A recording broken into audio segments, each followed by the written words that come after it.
It's podcast day. It's podcast day. Welcome in, friends.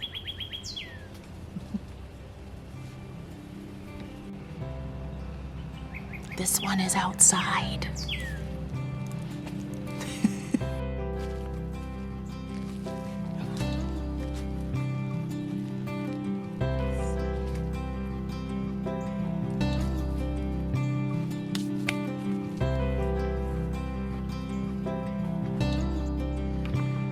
Let's get set up here. I am in an outdoor setting again today. I am so happy to have an opportunity to come and chat with you. I've decided to sit under this tree in my yard. It's a kneesberry tree. And kneesberry is something you may or may not have come across. It is also called sapodilla. It's a fruit. It's one of the fruit trees in our yard that I'm very partial to, and it's something that I know from my home island of Jamaica. It's a pretty well-known fruit there, and it's also one of the shadiest spots in the yard right now. Even though it is almost the 1st of March, the temperatures are already starting to climb here in South Florida, but I've got shade. What else do I need?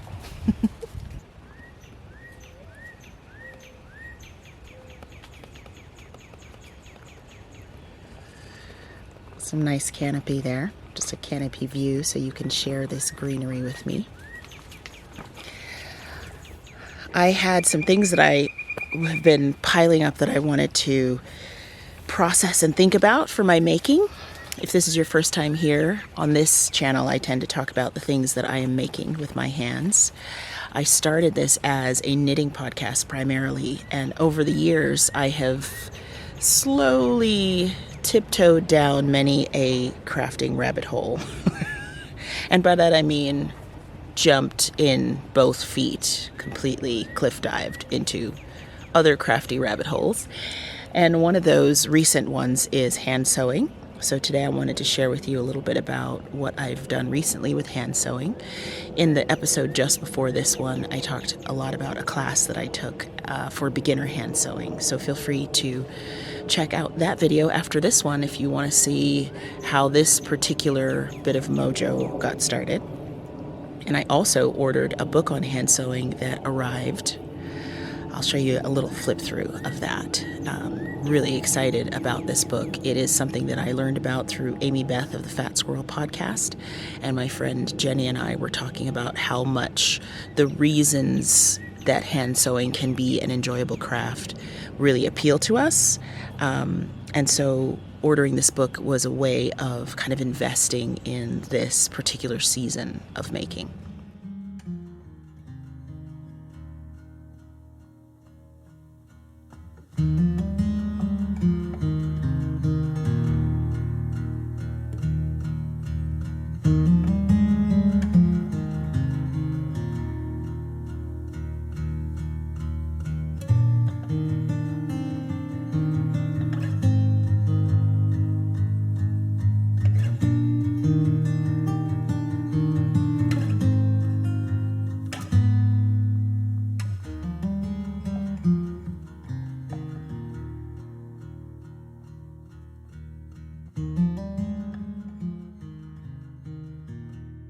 I love the format of this book because it is a resource, and at the same time it is kind of a step through guide so that you can progress your way through different types of stitches and really understand when and why you would use them. And it's also a commentary on handmade, and I enjoy the essay format, some of the kind of articles that the author has included. I'm very happy to have access to things like this, and if it's something you're interested in, I'll be sure to link to it in the description box below. Can you hear the leaves falling around me? I'm sitting on a pine log, a stump. I think I'd call it a stump. It is something that I'm chuckling because it is something that for me is a very normal gift that my husband would bring to me. I was out in the yard the other day, and he had gone out grocery shopping, and he came home, pulled a car up in the driveway, and I just happened to be coming around from another side of the yard. And he went in the house. We both went in the house, and he said, "Hey, I got something for you. It's out in the car." And when I went back outside, I noticed that the trunk of the car was open, and I thought, oh, maybe something from the grocery store, but he wants me to get it myself. I walk around the corner bumper of the back of the car, and it's full of pine logs. It's full of these massive offcuts from pine trees that had been cut down. And I just squealed because I immediately thought firewood and outdoor seating and garden logs. It's good when a partner or friend or family member just knows you so well that they can just roll up with some wood debris and know that will be exciting for you. So I'm sitting on one of those pine logs now so that I can be under this tree. We had a nice little workout moving them from the trunk of the car, and it's actually from a neighbor's house down the street, so he went back a couple of times to get them. The neighbor had trees cut down and had put out the logs for our solid waste folks to come pick up. They do that once a week. And as I look around the yard, I can see where we had hefted around these logs to put them in different places. He intentionally sat some of them up so that we could sit on them in different parts of the yard like I am doing now and enjoy, just being out here. And we put some by the fire pit. If you've been with me for a while, you know that I love sitting in my backyard next to the fire pit that my husband constructed when we first built our house and moved here. And so these will burn a long, long time. Like, I will have these for a while. And then some of them I laid down as parts of small garden beds that I'm building. In one area of our yard, we had a mango tree die. We've been here for many years, and this mango tree gave us many a wonderful fruit. But it died, and I can't even remember how I came across this gardening concept called hugelkultur. I'm pronouncing that the best way I can. Hugelkultur. I'll put it on the screen. Maybe some of you have heard of it before, but the concept is that you can take things like fallen trees and leaf debris and just limbs that have fallen and pile them up, and then put your planting soil on top of that. And it makes a very nutrient-rich kind of base for a garden bed. And so I had started preparing one from last summer. I'll take you over there and show it to you now because I put a lot of compost in it and really prepped it according to what I read about how to prep a hugelkultur garden. And now I finally planted in it, and I'm really excited to see that I think the seed babies like it.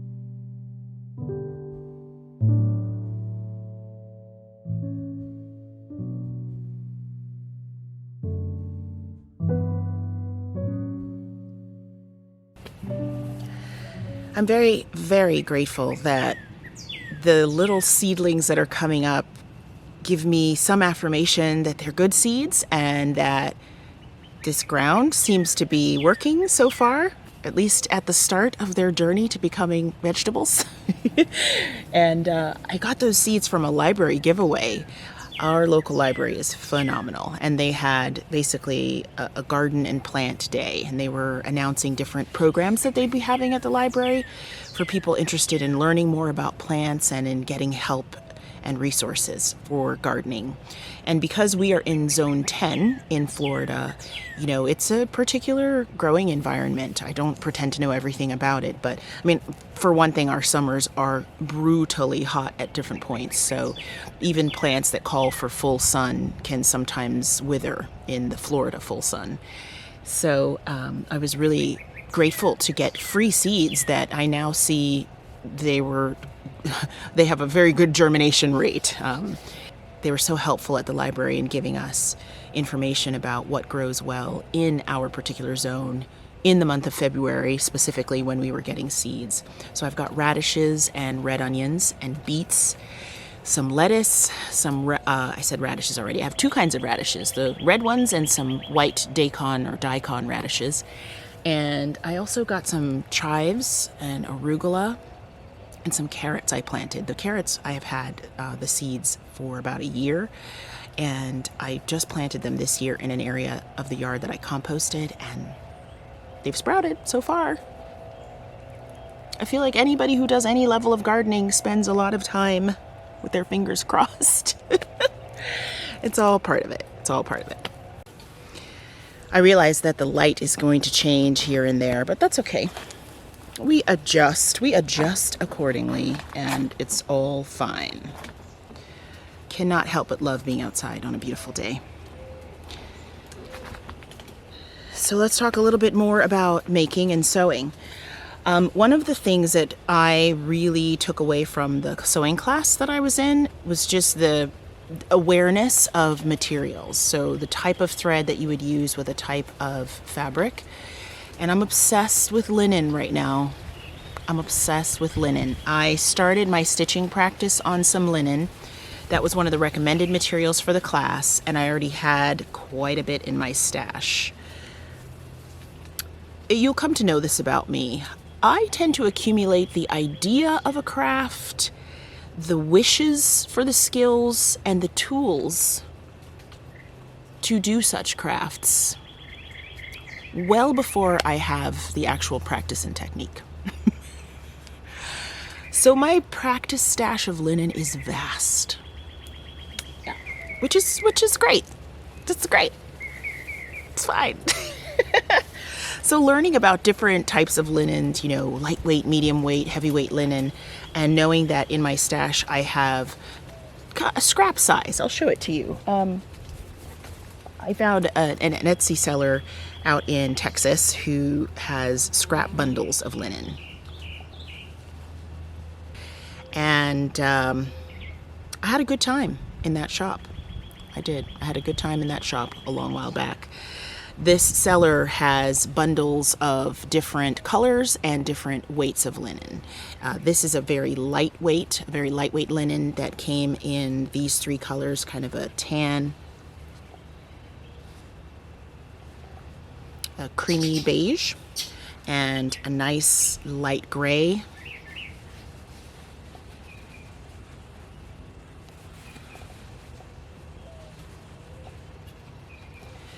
And then this green with an orange undertone, because the way the weave is done,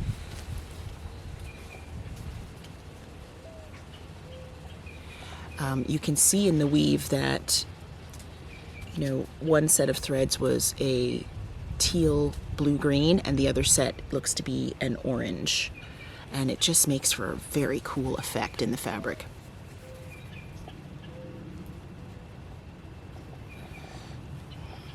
Which also just has me thinking about the magic of weaving and how... Anyway. Rabbit holes, right? So these bundles are, in some cases, they're fat quarter size or more, you know, 20 by 18 inches or so. In some cases, they're smaller, and they all really go well together color-wise, and the heft of each is the same, so that's nice. I have bundles like that. I have different sets of fabric. I'm going to show you by way of some video here that I've got a very nice set of kind of ready to use fabrics that I put away into some ArtBin containers. Becks, my friend Becks, who's also a fiber artist out here on YouTube and on Instagram as Tiny Fibre Studio, is the one that I first saw using ArtBin containers. And ArtBin has containers for just about everything an artist or a maker might want, it seems like. And I got some that I thought were really good for holding folded up bundles of fabric, and also some for holding sewing supplies specifically. So I've put these things away over time thinking, oh, I really love this material. I am inspired by this color, or I love the way this fabric feels, and I want to use it for something. I have a lot of stash that is intended for something. And when I took the class and learned about how you can intentionally choose some of your materials, thread and fabric, for a specific purpose, it had me thinking back to this stash and wanting to really dive back into some of the things that I chose a long while back and look at them now as things to use, not just things to look at and pet. And how would I use them, and what would work well in certain things, like garments or pieces within a garment, versus something that I might use for a quilt. I've been thinking about quilting a lot, specifically hand stitching quilt pieces.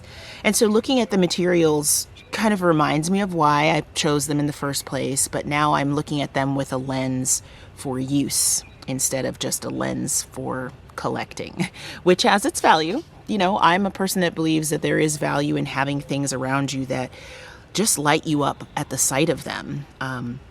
And whatever is accessible to you in terms of how much of that you can have, you know, each of us has our own, each of us has an individual kind of set of parameters for that. But I do believe that at certain points, materials have value just in and of themselves before they become a thing.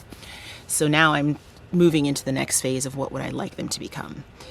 So going through my stash of supplies, I've seen that I have many, many, many different types of thread. I have many colors of thread to choose from, as well as many types of thread: cotton, polyester, rayon, silk, all the blends. I notice now, because I'm paying attention, that my spools are marked with the intent for the thread. Like there's quilting thread and button thread and just regular sewing machine thread. So revisiting the stash of the different threads also shows me that really whatever project I want to pick up at this point, I probably have enough to start. My intention is to start with recommendations in the hand sewing guide. I have done a good few evenings of just practicing movement of the needle through fabric, and how is my posture in those moments? You know, where do my thoughts go? Right now, it's a very reflective practice with no specific end project. The practice is the project, if you know what I mean.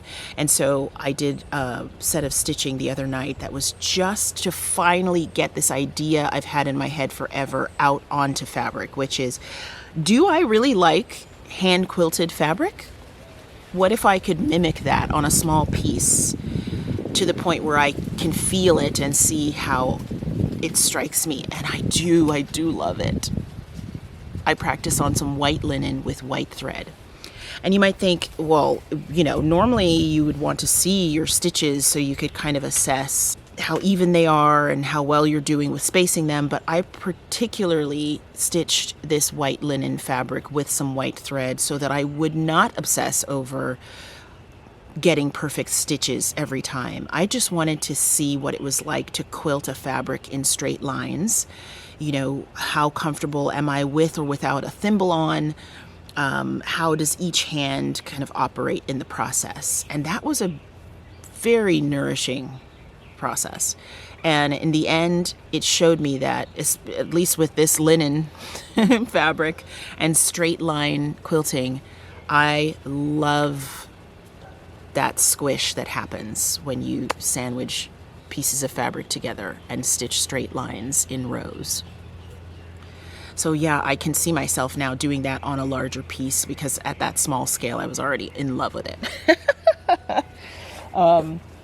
So yeah, this book is going to be a good guide.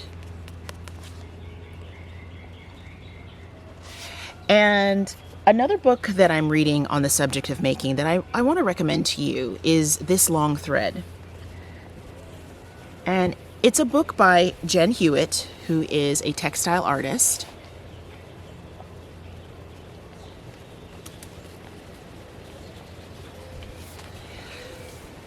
And this book is a collection. So the subtitle says Women of Color on Craft, Community, and Connection. And I'm most of the way through it. I have been enjoying it in segments. It's written to be enjoyed, I think, in pieces, because there are essays by individual fiber artists and makers, and there are essays by Jen, who compiled survey responses across many makers and also worked with some of the makers to do individual story items. And so Jen will sometimes answer her own survey questions based on her experience. And I've just been enjoying hearing the way at which other women of color, other people of color approach their craft.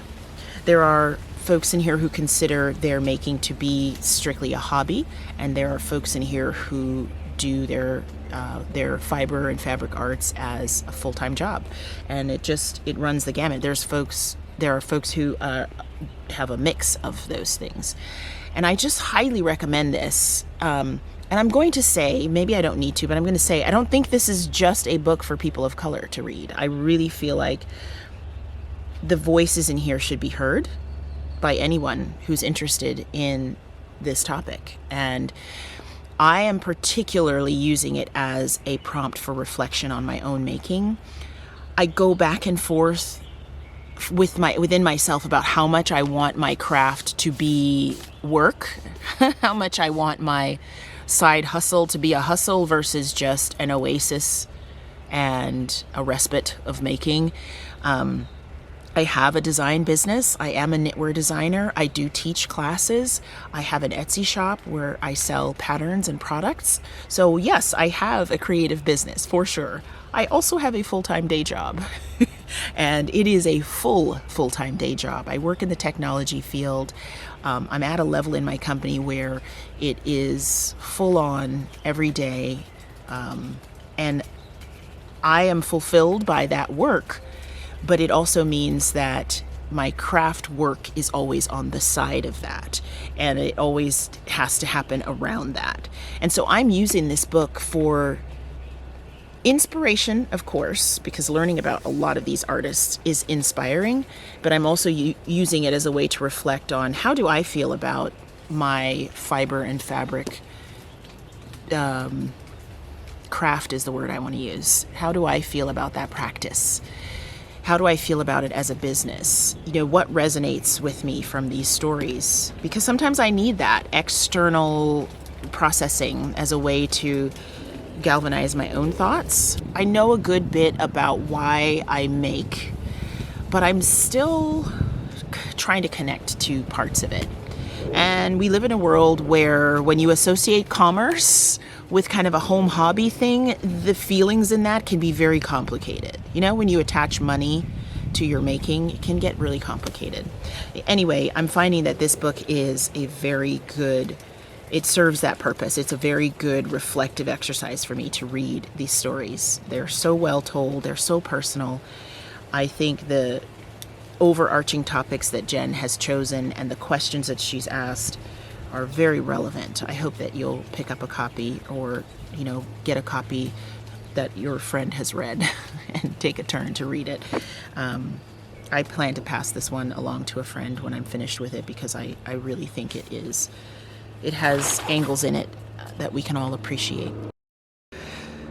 In going through my stash today, I found out that I have a lot of variety in the materials. For example, I have linen and quilting, cotton, fat quarters, but I also have things like this bundle that I got at a fiber festival several years ago.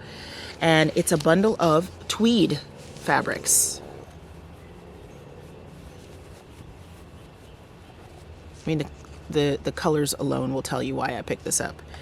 And it's a hefty tweed. I don't know my tweed terminology, but I can just tell in the feel of it, you know, it's substantial. The weave is gorgeous. Even that is inspiring.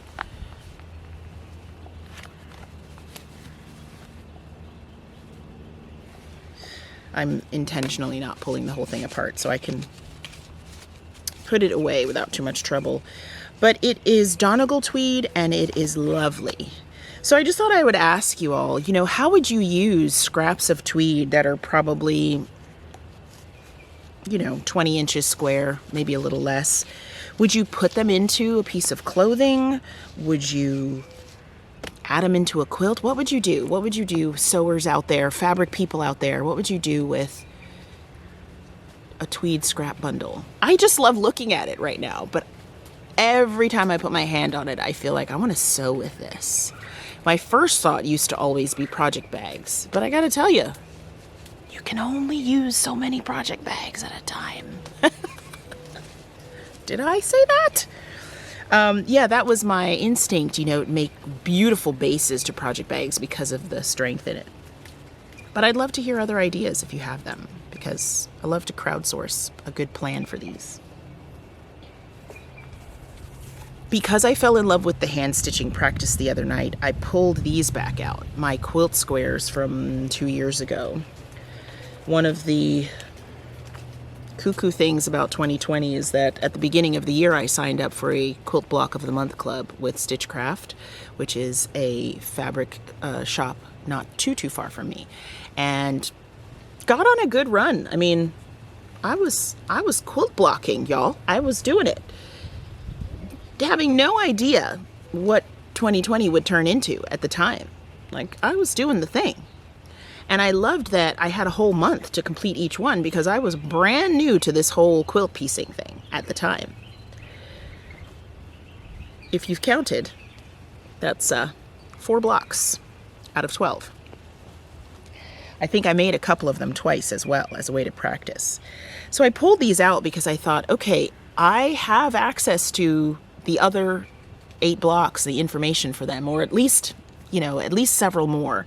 Or I could just repeat these blocks in other colors and continue the idea behind this quilt, because I have fabric. In this case, I used the kit fabric from the quilt shop, and in other cases, I used stash fabric from my own, fabric from my own stash.